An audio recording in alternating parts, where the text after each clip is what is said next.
I got into kid mysteries, Encyclopedia Brown and the Three Did you Investigators. read R.L. Stein? A little old for R.L. Stein. You're probably my age. I'm 45 years old. Oh no, you're not. Dare you?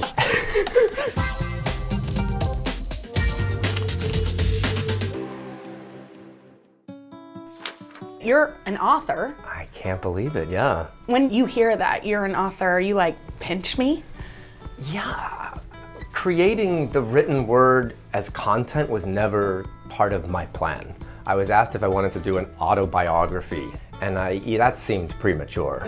But then I thought, oh, I could maybe do it in a clever way. So I came up with this weird structure that was like a choose your own adventure book.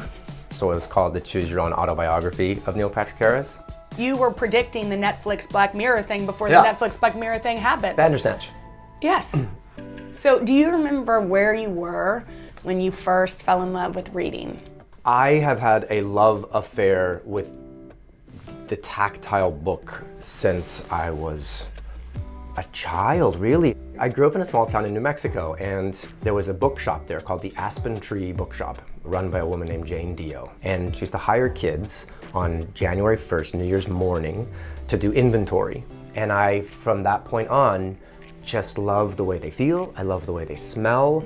I love looking at your library and having it be a reflection of who you are. Do you know what I mean? As opposed to digital stuff where So you delete it when it's you never done. read on your iPad or on your tablet? I don't know. I think there's You an want this. onus about it. I saw a kid that was reading the Harry Potter books, and I was at an airport. I couldn't believe he was old enough to read.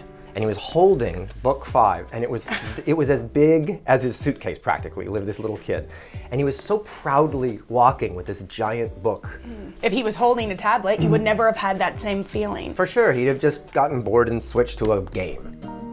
If you had to go to an island, I love this the hypothetical island question that's Love never it. going to happen. Stranded on an island, you could bring one book. What do you bring? One book? One. Just the one? The one book.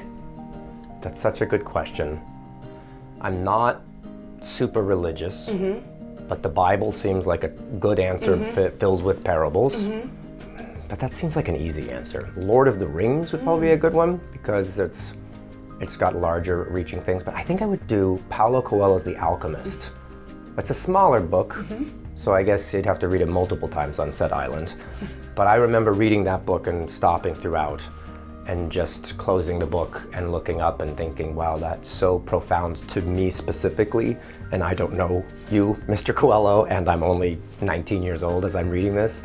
That was a great fable that had a lot of really cool life lessons in it. What would be your book? My book, God, I'm like, why are you asking me this?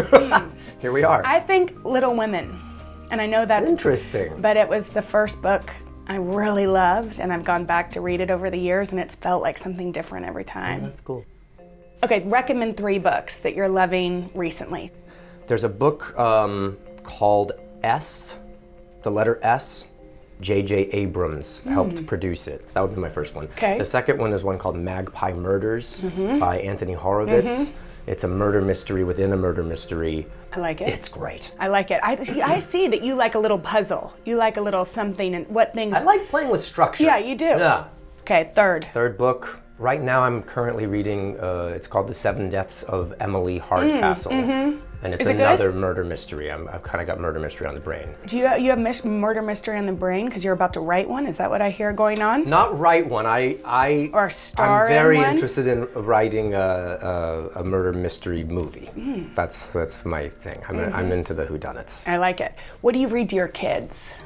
What have we been reading Is that recently? like the most precious time? I mean, We sometimes... do it every single night. Right? There's a great book by my friend Chris Harris, Yes. no relation. He was a writer on How I Met Your Mother. And it's called I'm Just No Good at Rhyming and Other Stories. Okay. And it's all poems, very Shel Silverstein. Yes. It's hilarious, and it's thick, and it's really, really funny. Do you read to them together? For sure. And they Yeah. each get to pick a book, and then they come with 2. And we have to have a nice conversation about why we can't read 4. It's precious time. It's the best. Thank you. You're so welcome. Thank you for talking books with me. Word, literally. I like it. The written.